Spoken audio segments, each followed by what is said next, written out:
What is up, guys? My name is Course Colour. Welcome to another exciting video. We have another actor from the wrong, Mr. Dan Spicer's in the house. How you doing, Dan? Okay, you did? I'm good, mate. So we've just had a little chat before we started this video. I'll just go again. How's the lockdown treating you? Yeah, it's long, but I've tried to keep myself occupied as best I can. I've just done a walk today, so I'm trying to just get out where I can so I don't completely go insane. But I'm just doing whatever I can. I've not been too bad at the start. It's just up to now. I think where it's hit people sooner, it's hit me later, so I'm not too bad. Well, how long have you been in lockdown for now? I'm Well, coming on 5 weeks. I've been just over 4 weeks now because I came home because I was seeing my partner Abby, who's in the film as well. I came back home just a couple of days before the lockdown was announced, so I've probably been doing it for maybe about 4 weeks or just over now. So yeah, I'm just coming up to 5 weeks now, and yeah, I've been so out. probably just a bit behind you. 4 times I've been out. Four trips out I've had, but just to get some supplies. And that's it. Yeah, it's driving me up the wall myself, but we just got to crack on with it. Do you know what I mean? Yeah, well, there are good signs somewhere. They're not always best, but just got to take a good sign to see it's a way of us moving forward and slowly getting back to normal in a way. So, like I say to all my guests, favourite film? Oh, Here's one for you. well, I could give you a less colour, but I think Something that inspires you. So a film that you watched and thought, wow, this is my film. Yeah, I think for me, I think it'd have to be the Harry Potter films because obviously I was a kid when they came out, so I kind of grew up watching them, and they kind of went with me for quite a long time, and later on I went to go and have a small extra role in the prequel films, the Fantastic Beasts saga. So I think that is kind of where I think a lot of inspiration came from me, and it still carries on today for me as well. I think they're absolutely amazing films. I mean, I bought the box set. I mean, I went to the studio in London, Watford, and I even went to the one in America. And I just love Harry. Who don't love a bit of Harry Potter? I know. Do you know what I mean? And he was in Fantastic Beasts as well, wasn't it? Yeah, because not long after I had done, because I was in the second one just as an extra, I also did the studio tour as well, because that's also sort of roughly where they filmed the Harry Potters and also the Fantastic Beasts as well. So take us back, I mean, to the beginning, okay? So you want to become an actor. You've appeared in some big films. Tell us a bit about what you've been in and how it all started for you. Well, for me, from the beginning, because I'd always loved films as a kid. I used to spend probably countless hours just watching films over and over again. Because I think the earliest film I can ever remember seeing was probably Star Wars Episode 6 on video. And I think that obviously stuck in my mind. And because even when I was a kid, I didn't choose acting as a first option. I originally wanted to go and do something similar to what my dad does, which was construction. But it was always in the back of my head that all these films and these characters were just there. So I think it followed me until eventually the day when I was 10 years old, I decided that was it. That's the day that I want to do acting as a career. And that was on Christmas Day when I watched Doctor Who for the first time, because I'd never seen it. I was aware of the show, but I'd never watched it. And it was David Tennant's first time as the Doctor. And I think I was just kind of, that's the moment, because, I thought, I love watching stuff. And I thought, why don't I actually try and going forward for this? Because it's just something you find quite interesting, and when you're watching it endlessly, there must be a sign saying, "Come on, you must want to be an actor. Why do you want to be a builder when you've probably got no idea how building works, or why do you want to be something else when you've got, very little interest in it, you know. So what? Tell the guy. I mean, what have you been in? Reel off the list. Reel off the list. Let's impress some people here. Give us a list. Well, one of the latest things that I've been, which is now quite popular, was 1917, which was directed by Sam Mendes, and has just won, loads of awards at the BAFTAs, and I think possibly some Oscars as well, or was being nominated for Oscars. So that film obviously was quite a big one for me because it was filmed around about this time last year, where I was at the very beginning of the shoot, and we kind of obviously had an idea of what it was about, but we didn't know much about it. This was one of the films that was really kept under, secrecy. No one was allowed to sort of say much. None of the cast and crew would say much to us. They would say, "This is what you're going to do in today's scene," and obviously you'd see some of the other actors come along, and then, you'd kind of think, "Oh, what's going on here? What's kind of happening in this scene?" Or, "Yeah, I can see where we are. I can see who we are," but there's not much to it. So it was definitely a very big secret, and then the only bit you know about was the bit that you was in.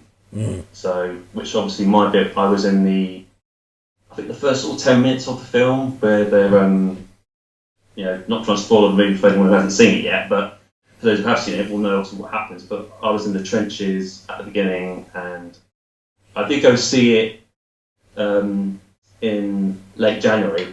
And I did see myself, but it was quite a very quick scene, so I had to wait until some footage got released, and then that's when I played it back, and I thought, "Oh, look, there, and I'd kind of go and put it up on, I think on not many social media platforms, because obviously copyright reasons, but I would keep a bit for myself, and I would take it around to people and say, "Oh, look, there I am, look, you see I've got the mustache, I've got the helmet on, I've got my gun, I've got all my gear on and everything," and then people go, "Oh, that's quite amazing then, yeah, did you talk to anybody in that? Did you meet the stars?" And I'd say, "Well, we kind of met the stars." And Sam Mendes, he came down one day particularly because it was quite, a long day shoot, because that one scene we did took about, well, I'll let you guess, Carl. Guess how many times that entire scene, guess how many takes that took for that one scene? What, the walking in the trenches?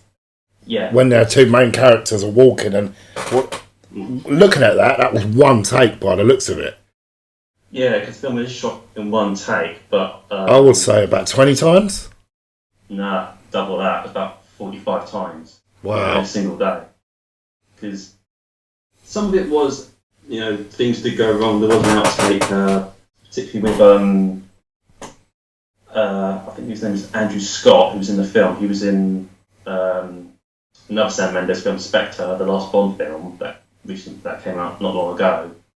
And there was a particular day, one shot where, because he has to light up his cigarette, he's got a lighter, and he's talking at the same time, but there's a point he just kept going, he said his lines, he keeps going like that, and then he just goes, "Oh, sorry guys, sorry, won't work." And we all had a bit of a laugh, we were kind of, "Oh, yeah, that's going to be in the outtakes, that's going to be on the DVD," and but most of it was just about getting the right shot that he wanted. So at one point he did calm down, mainly talk to the actors, but he took a second to look at all of us and say, "Thank you so much, guys. I know it's a long day, but you all look fantastic. The scene looks great. I can't thank you enough." And we all think to give him a quick round of applause as a way of saying, "Thanks for doing that," because not many directors come down and thank the extras. I think that film was mainly about the extras because there's so many.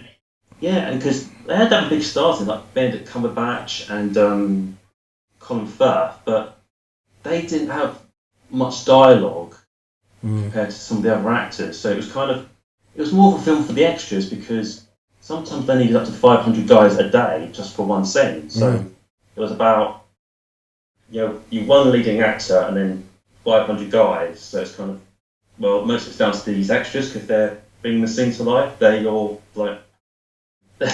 characters. They don't have anything to say. That is, what a story. That's just incredible.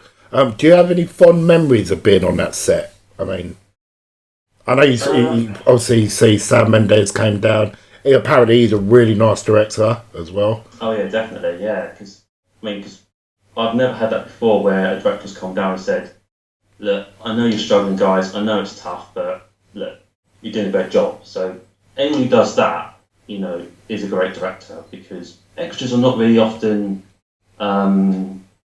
appreciated. Appreciated or seen. They're kind of just seen as like, oh yeah, it's just someone filling the gap. But I think every day in a way was just a good day to be there, because sometimes we would sit around, we'd do nothing, and because mainly for that scene, it all depends on the weather, because he didn't want it raining and he didn't want it sunny. He wanted it just to be like it is now, just grey sky, because he wanted to get that feeling of what it was like. It wasn't a glamorous time to be, especially in the trenches. It wasn't a great thing to be there. It was horrible, it was miserable. They're trying to capture what it was like for these guys. So sometimes we just have to sit there and we wait all day long, and they go, oh, quick, right, someone's got to come out, come on. So we'd all kind of rush down there with all our guns, kind of like going, oh, go. Yeah. And then they might go, oh, no, sorry guys, someone's back out, go back. So it's just amazing. We would sit around and we would joke, because it's like we were in the army. You'd sit around, you'd play cards with guys, you'd talk to them, and we'd muck around sometimes. We'd pull pranks on other guys, because one day there was me and a couple of guys. We sat on like these buses they have, which were kind of our shelter, and we had a couple of guys on the top deck. And it was being so loud, and one of them was like shouting something. I don't know what he was shouting. But we was kind of thinking, well, what's he going on? What's he doing up there? So we do a prank where we send one of the guys off the bus to come back on and say, right guys, back on set, time to go. And he practically sat back down and went like that. And the rest of us were kind of going, are they coming down? They come to the top deck. And then the first 10 seconds, nothing happened. But then shortly after that, someone did start to come down, and we're all sitting there going, trying not to laugh, or kind of going. And then these guys look going, well, where's the assistant director or person in charge? Where are they? And we all went, yeah, guys, we're just mucking with you. They haven't called you down yet. It's us. So that's incredible. Yeah, so doing things like that, that's because what you do. Because when you're an extra, you're going to be around. Doesn't matter who you are, but as an extra, you're probably going to be sitting around for a long time. So it's good to just make friends and, bond with people, because, it's good fun. You'll remember it for the rest of your life. And, it does make you, in a way, feel a bit like the characters. It makes you feel like that's what kind of they might have done. They might have, had a laugh back in the day. Yeah. Even though they're doing So, what was it? Just a day shoot? Or how many days was you on the set? Or originally, they planned it as a 2-week shoot, because they had more than just one set, because I've got to mention they filmed this bit up in North London in Hemel Hempstead. Right. So they filmed it on what was the old airstrip up there. So they had to dig this trench, and I think they had to dig another bit just further up. But so I think they planned it originally as a 2-week shoot, because mainly it was rehearsing, just because obviously it's one take, so they mucked it up. It's kind of got to go back again from the beginning. So I think they rehearsed it over and over and over to avoid making that mistake on the day they actually wanted to get the shot. And sometimes it was due to the weather as well, but it ended up being, in the end, a week shoot, because they kind of, on the Friday, the last day, they got the shot, and then so after 45 takes the shot was done, and then they'll go, okay, that's that scene wrapped. That's the beginning of the film done. We can now go over and do another bit. And later on, I was offered to go to Scotland to do another part, but unfortunately, because I had a job about to start, I couldn't then commit, which was a shame as well, because for the first time ever, my agency was saying, look, the production are going to cover your travel, they're going to cover your accommodation, so you'll stay in a hotel, and it was such a great opportunity to do that, but I had to turn it down because I was having a job start, which then didn't work out. Oh, got it. I kind of feel stupid now that I took this job when I could have just stayed and done maybe another week or two on this film, but in Scotland. So you was obviously had a lot of makeup in this film. How long does that take to get you ready? Well, it didn't take too long, because they had to really, when you've got 500 guys on set, and they get you in at about 6 o'clock in the morning, and they want you on set ready by maybe 8:30 or 9 o'clock, and you've got 500 guys to get through. It has to be really quick. So one day they cut my hair really short around the sides and the back, and then what do? They stick a helmet on my head so you don't see my hair. Yeah. But they had to do my hands and my face. They had to, they maybe took like a small little sponge, dipped it in sort of like either some sort of the wet brown paint or something, and then just kind of rubbed it over the nails to make it look like I've been in the trenches. Then did the same over my face, and then on the last day, a lady came around with like these little like peppermint sweets or mints, and what they were supposed to do, we chewed on them, and it made our teeth look all orangey and brown. Mm. And then I don't know what it was, but when I ended up getting rid of it, it all came out all greeny or blue. Which I don't know. But it was obviously meant to make our teeth look like, You don't brush them. Yeah, but then I never showed my teeth on the camera, so it was kind of more waste. So but the rest of it looked good though for the month. It's my favourite shot of the film. Mm. That first shot with the trenches is my favourite shot of the film. I will try, with your help, find you, because I actually got the film, so I will try and find you in it with your help a little later, and if I have found it, it will be played over the top of this so people can actually see you. Well, I could tell you where you can find it, Carlo, because it's just where, not long after Andrew Scott's character comes in, who's, I think, I can't remember what rank he is, but his name's, I think, Leslie. His character's name's Leslie. I think he's maybe a Lieutenant Leslie. And then they kind of just announced they're going to go into no man's land and go into the German trenches. And he's saying, well, that's mad. Because they're probably going to die. Is that at the entrance of the General's hut, which is played by Benedict Cumberbatch? So are they outside that doorway before they go in?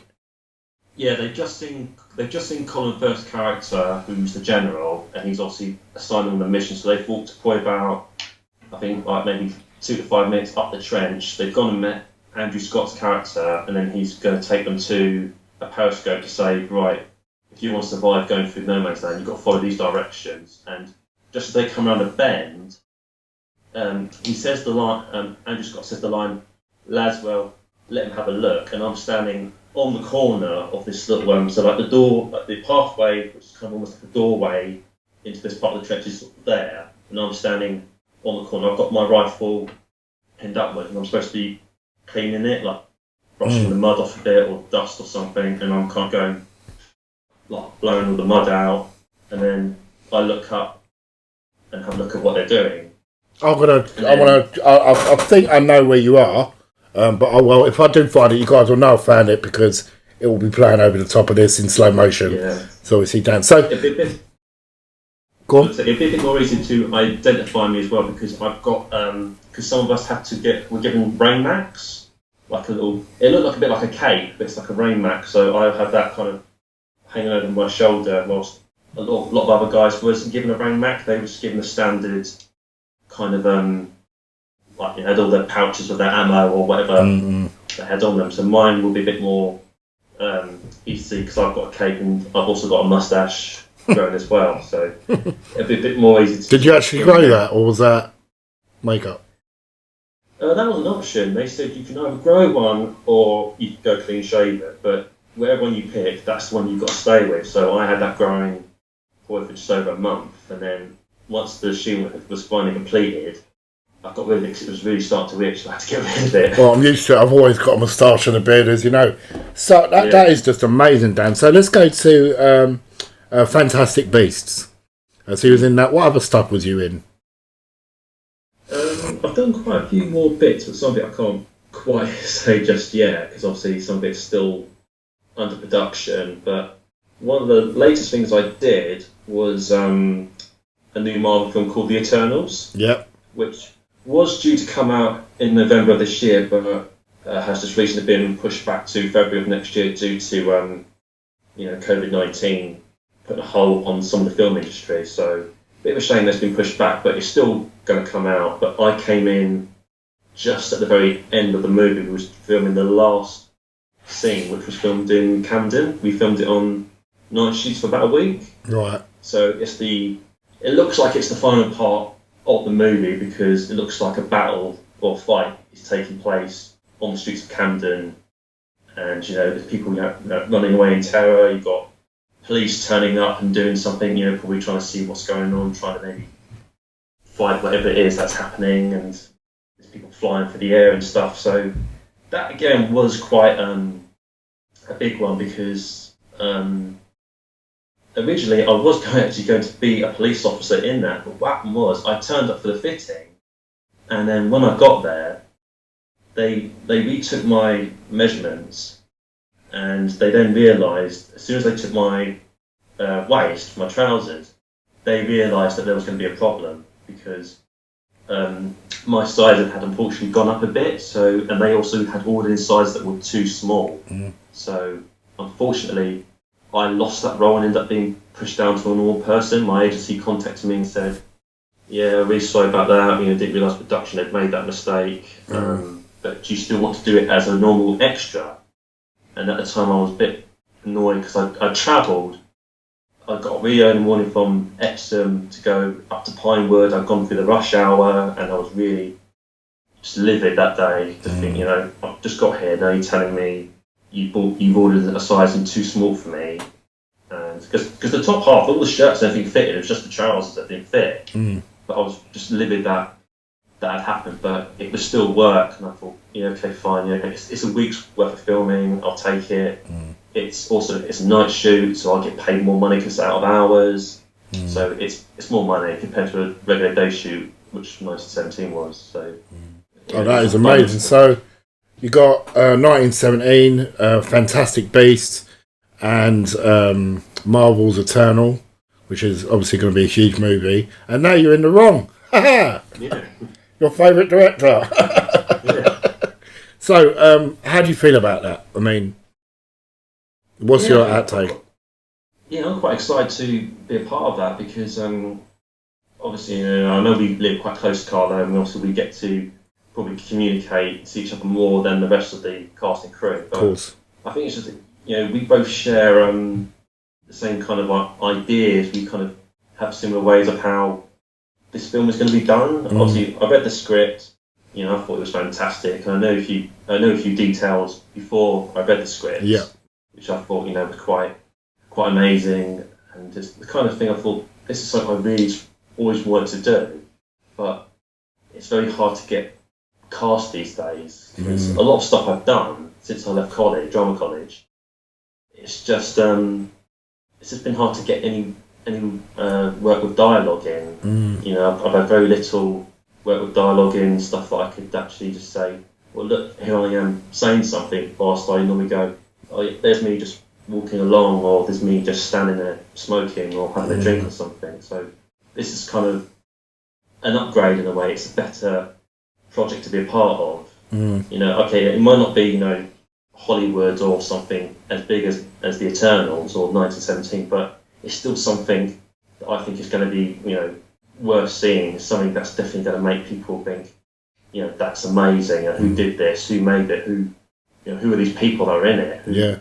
Who came up with the idea? Yeah, no, I appreciate that, and you're a big asset to the film. We're doing a cinematography in the film as well, and because obviously your knowledge on big scale blockbuster films is quite huge. Do you know what I mean? Which is great, and like I said, you've been a part of this from the start. So you're a big asset to the production. It's quite a disturbing film as well. Definitely. Definitely disturbing. It's definitely not going to be on Disney Plus, like I keep saying. So take us back to Fantastic Beasts. Tell us a bit about your adventures on that. I mean, what was it all about? Well, that one was actually a bit of a surprise for me because at the time I was working at Shrek's Adventure London. I was playing Shrek. I was actually playing Shrek as well. So it was on one of the days where I wasn't playing Shrek. I was doing another job that day, and I was on my break and I had a phone call come through from one of my agencies, and they said, first they started off as like, just a general chat saying, "Oh, how are you? How are things?" I was like, yeah, how are you? Da da da. And then they said, "Oh, we would like to put you forward for a film called Voltaire," which I thought, okay, I don't know what that is, don't know what it sounds like, but okay. But they said, but they then whispered in my ear saying, "Oh, it's actually it's the sequel to Fantastic Beasts and Where to Find Them. This is the second one." So my face was kind of like, okay, but in my mind I was going, "What? You serious?" Yeah. This is number 2, because they said there's going to be about 5 of them, so this is the second one happening. So I quickly then just went, yeah, please, yeah, can you, I want to do it. This has made my day now. This is brilliant. So they said, okay, then well, what you have to do is you have to go for a fitting up in Watford, where they're filming it. So you have to go and get your costume fitted on, and then we'll give you a set of days, depending on what scenes they're going to do and how many people they want. But we'll give you a number of days that you're going to do, which was going to be over a period of over 4 months, because this was in the summer of 2017 when I was picked to be in it. So I went and did my fitting. I had to try a couple of costumes on because they had to find the right thing to fit me, and they had to take pictures to kind of say, okay, well, this is like extra 357 or something, and we've got perhaps 600 extras in this entire film. So, and at the time I was kind of I was thinking, who am I going to play? Am I going to be a wizard? Am I going to be a muggle? And when I was walking through, I was seeing all these different costumes, and seeing which one's going to be mine, because that looks like a wizard, that looks like a Hogwarts, cloak that they wear for the school, or that one that doesn't look quite wizardry. But I think in the end, mine, I think at first wasn't a wizard, and I was a bit, no, I'm not a wizard, don't get a wand then. But I think later on, looking back at the film, looking at the parts I was in, I think I was kind of both. I kept thinking, well, that bit's kind of not magic, but then that bit looks like they are with magic people, so perhaps I'm kind of both in a way, or maybe I'm just a wizard, but in that bit I'm pretending not to be a wizard, I'm supposed to be all secret or something. But it was kind of good because the sets looked amazing as well. I saw most of the cast that went past us. I've got quite a few, a number of cases that got quite close to Eddie Redmayne. Okay. There was because obviously he's the lead in the film. And there was a bit where me and another extra, we were walking along on the set doing a shot, and what happened was he and Catherine Waterston, the other female lead, they kind of walked past us, and what happened was, I think they just got out of shot, and because he carries a case in the film, he put the case down in front of me, and then kind of did this weird face, not at me, but kind of sort of past me. And I thought, you've kind of put a prop in the middle of I'm walking, kind of blocking my walking path. Okay, I'm not exactly in shot, but you kind of put a trip hazard in front of me, Eddie. Come on, I didn't say anything to him, but because he also kind of cut us off as well before he dropped the case. So me and this other guy had to kind of go, divert round in. So we'll get round the case, don't trip over the case. And then I think later on that day, he did this thing where I was having my photo taken on set for the production crew, and he did this thing where he left this case near me as well, but he went past it, he didn't pick it up, but he did that thing where when you acknowledge someone but you don't say hi, sometimes you might go like that, you kind of like acknowledge someone. He did the thing where he kind of raised his eyebrows like this and went like that at me, and I kind of thought, to me or the next guy, are you addressing that to me, or was it someone I can't see because I had my photo taken? Yeah. And then there was also another scene which is quite a very sad scene in the film, where one of the characters is quite depressed and she's out in the street and it started raining, and a lot of people were just passing her. So we had to do a scene where she's sitting on the pavement and she's crying, and all the assistant directors are telling all the actors, right, where are you going to go? For me, they said, right, you're going to go behind the actress, because that's what they call them. They don't ever officially announce their names. They don't say, oh, they walk past Eddie Redmayne or walk past, Harrison Ford or whatever. They just call them the actor or actors. So the actress I had to go past was Alison Sudol, who in Fantastic Beasts is the one with the blonde hair and it's kind of like the sweet one. So she's doing quite a sad scene. So she's crying in the street. It's raining, and I had to kind of walk almost in touching distance behind her, so I had to do it quite quickly. And I thought that's kind of the closest I've ever come to sort of making contact, like physical contact with someone famous, because also you just never know on set. You just never know if they're going to come up to you and say, "Oh hi, I'm Eddie Redmayne," or I'm Danny Radcliffe or something. You just never know what they're going to be like, because we're always told never approach the actors unless you're instructed to, or if they come to you. So you would hear different things. You'd say, "Oh, so and so will come speak to you because they're quite nice," or "So and so won't speak to you because they like their privacy." So, but most of them are nice. They would come at least and say, "Hi." They'd smile at you and they'd say, "Oh, hi, how are you?" Or they might say, "Oh, hi, I'm so and so. It's nice to meet you." So it's just every time. It's just every day. It was just like a new day. It was something new. You didn't know what was going to happen, and it was just fun to do. I bet it was. It's quite an amazing bunch of stories, Dan. Absolutely incredible. So you think Eddie Redmayne was giving you attitude?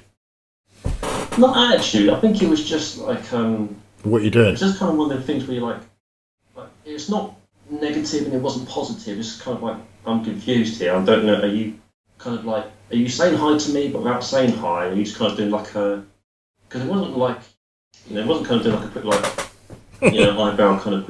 It was just kind of like just raised his eyebrows up and his eyes were slightly squinty, and I think it's just kind of, he was probably meant to go like that and kind of like, oh yeah, but I think it probably didn't maybe come out the right way, I'm not sure, but like I said, he might not have been addressing me, he could have been addressing all the crew members or the person next to me who you might have known, so, it was just kind of like a situation where you think, I'm just confused, like, who's that for? If it is for me, well, hi, I can't wait because I have my photo taken, so I can't move.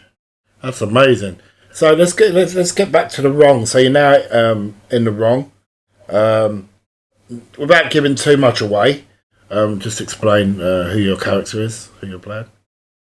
Yeah, so I'm playing Father Dan, who it's a bit hard to about giving too much away, but does I'd say would play is playing a vital part in the story. People might maybe not necessarily see it as that, but when they come to watch, they'll see there's more to it. I think he's just one of them characters who I think it's got like a nice little surprise for the audience. Something that, because that's sometimes when you watch a film, you just don't think about other characters. You probably think, well, there's your leading person because they're on the poster, they're on the front cover. They're obviously the leading person, but then sometimes in films you have someone who turns up and you go, oh, so they're the big surprise, or they're something relevant to the film, or they've got more of a part than we're supposed to think that they've got. That's really, really amazing. So going back to, is there any other things that you've done? I mean, you can't really speak about. Obviously, you've got some secret projects going on at the moment. Have you done any TV or? Oh yeah, because that's just before this lockdown happened. I was, I had done quite a few bits this year. My work was getting more regular because when I did Fantastic Beasts, that was kind of one of the earliest ones I did, and that would kind of be right. That's your acting role for the year done. And then you'd have to wait maybe until next year, and then it would slowly progress more. So I think by the time, like when we got to the start of this year, it was now happening. I think I was getting something every week, not every day necessarily, but something every week. And then I was due to go back onto a set that I had started filming. Unfortunately, my agency had to get in touch and say, due to the spread of this virus, we're going to have to postpone it for a couple of weeks. But then obviously, the country got into lockdown and a lot more got halted. But one of the things that I think should be out very soon, I'm hoping to be out, is I was in a documentary on BBC Three about, unfortunately, not the world's most popular person. It was Donald Trump. Oh, okay. So we was doing a documentary for the BBC, and it was supposed to be about how he's used Twitter to sort of like manipulate people, and how he's used all these like ways to get into power or something. So, and I was doing like a reconstruction scene, like they do in most documentaries. So we had a brilliant Donald Trump impersonator come in wearing the blonde wig, all oranged up like an Oompa Loompa, and he was very good because he would do the faces very well. He would,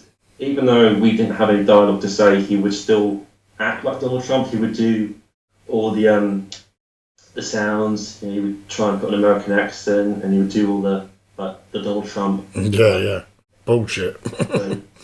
And I was in most of the scenes with him, and it was just a very good one to do. And I think because we asked production when would this be coming out, because this one obviously wouldn't take as long to do because it's a documentary, and they said the original plan was for it to come out in March, but they said it would most likely come out in April, but they didn't give an exact date. So I think if anyone wants to see anything that I was in recently, this documentary would be, I think, the next thing. Do you know what it's called? I think the title of the documentary is called Trump in Tweets. So, but if you don't have BBC Three on demand, then you have to watch it on iPlayer, catch up on iPlayer. But we was never given a confirmed date, and I don't know if this virus has maybe postponed it slightly, because when we filmed it, it was towards the end of February. So I'm not sure where that's going to come up, but hopefully that should still stay on schedule, because it's just a one episode. I really want to see that now. I really want. Because I've tried to keep on the lookout for it, but there seems to be no sign of it at the moment. All the latest that has been confirmed is that the BBC have been given permission to make a documentary on Donald Trump. It's just kind of a matter of, well, when is it coming out? And also for anyone who's got Hulu, because unfortunately I don't have Hulu, one of the next things that I've got coming out is a series called The Great, which I filmed. Sarah's got a Hulu. Oh, well then... I think... have we got Hulu? No, Hey You she's got. Sorry, no, it's not Hulu. Oh, okay. I will get Hulu now. Because I've got a series coming out on the 15th of May called The Great, which is starring Nicholas Hoult, who's quite well known for being in About a Boy, the X-Men prequel series, and recently in Tolkien, in the film Tolkien. And there's quite a few other famous British cast in there as well. Which one of them also is Blake Harrison, who played Neil in The Inbetweeners, who I got to meet. I think both of them on the same day. So it's one of the mini-series, which I'm not sure how many episodes it's got, but it looks like another great show. A bit similar to I think the one that they made. What was the film with had Olivia Colman, Emma Stone, and Rachel Weisz? The Favourite. Right, never seen it. It's for anyone who's seen The Favourite. It's very similar to that. It's sort of set in the same period. When I think it's sort of like 1700s, or sort of like maybe the 1600s, when men used to wear wigs, and just set around that time. And but yeah, if anyone has seen The Favourite, this is something I would also recommend to watch, because it's very similar shot in a very similar way, and it's based on true events, but it's also got comedy elements into it as well. It's all mainly true story, but mixed with a bit of comedy. Dan, you're an absolute legend. Thank you so much for being on the show. I think people are going to really enjoy this video. It's really in depth, really some exciting stuff, and I really look forward to you showing people what you can do in the Wrong. It's going to be amazing. I look forward to starting, and I can't wait until it's obviously done and we have something to look back and say, we went through all that. Do you know what I mean? Because like you say, a lot of your productions have been postponed. So are we, unfortunately. And we're in the sort of same boat at the moment, but it will happen. I look forward to working with you, and you doing some cinematography and bringing our Father to life. You'll be seeing a lot more Dan in the future with the BTS, loads of BTS of The Wrong once it's done. So Dan won't be a stranger to the channel. It'll be very well known here. Dan, thank you so much. Once again, we love you very much. Love you too, guys. And as always, we'll definitely catch you in the next video. Ciao, ciao. Rushworth, let him look. When you get to the second wire, look out for the bowing chap. There's a small break just beside him. Wake up.